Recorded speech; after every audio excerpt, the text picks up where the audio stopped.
This video is part of a series of videos on DXi replication. In this video, I'm going to provide an overview of the DXi replication feature. I'll cover the purpose of replication, an overview of how replication works, and the requirements for configuring replication. I will also provide an overview of the two types of replication, continuous namespace and file cartridge based. This video is designed to provide an overview of replication information. The other videos in this series contain demonstrations on how to configure replication. For additional information or step-by-step procedures on replication, always refer to the User's Guide for your DXi system. To access documentation for your DXi product, use a web browser to go to quantum.com.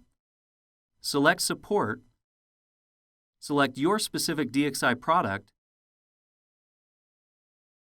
and then select the Documentation tab. Data replication is the process of copying deduplicated data from one DXi system to another for purposes of disaster recovery. In the event of a disaster, such as a flood, in which the original data is lost, you can quickly recover the replicated data from the remote system, allowing your business to resume normal operations. Once the original system is available again, you can restore or fill back all data to its original location. Replication occurs on the DXi systems in two stages. First, unique blocks of data are sent from the source DXi to the target DXi. Then, metadata is sent from the source DXi system to the target DXi system, allowing the target DXi to reflect the current data state of the NAS share or VTL partition on the source DXi. To configure replication, you need two DXi systems, one configured as the replication source and the other configured as the replication target. In addition, deduplication must be enabled on the VTL partition and NAS share configured for replication. This optimizes the speed of replication since the data will be reduced in size. As previously mentioned, there are two types of replication: continuous namespace replication and file cartridge-based replication. Let's start with continuous namespace replication. The continuous part of continuous namespace replicates deduplicated unique data. During a backup, data is ingested, deduplicated, and continuously replicated in the background. The deduplicated blocks of any new data written to a VTL partition or NAS share with replication enabled is automatically replicated. The namespace part of continuous namespace sends the metadata associated with the data based on files present at the start of each replication. Metadata is what's used to retrieve data and recreate the files in a NAS share or cartridges in a VTL partition.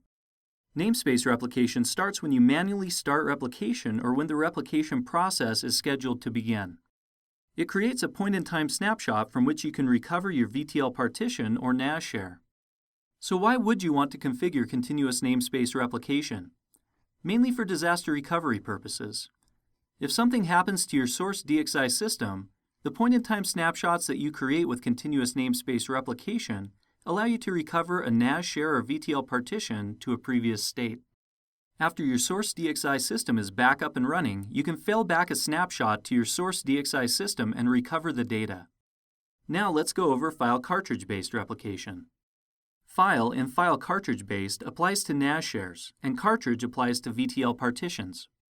With file cartridge-based replication, replication and recovery occur automatically after a cartridge is unmounted in a VTL partition, or after a file is closed in a CIF share, or after a certain period of time in an NFS share.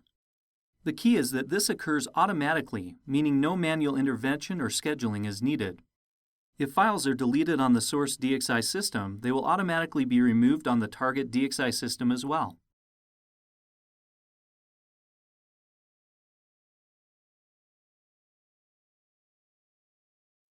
After automatic recovery, the data is immediately available for use on the target DXi system. This brings the source DXi system and target DXi system into sync.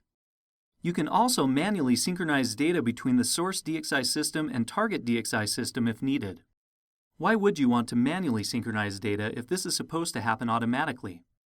Well, if a file cartridge-based replication job fails, or if file cartridge-based replication is disabled for a period of time, manually synchronizing data brings the source DXi system and target DXi system into agreement. So why would you configure file cartridge-based replication? Because the data from your source DXi is automatically replicated and recovered, it is always in sync and available for use on the target DXi. You don't have to take the extra step of recovering your data from a snapshot. In this video, I provided an overview of the DXi replication feature.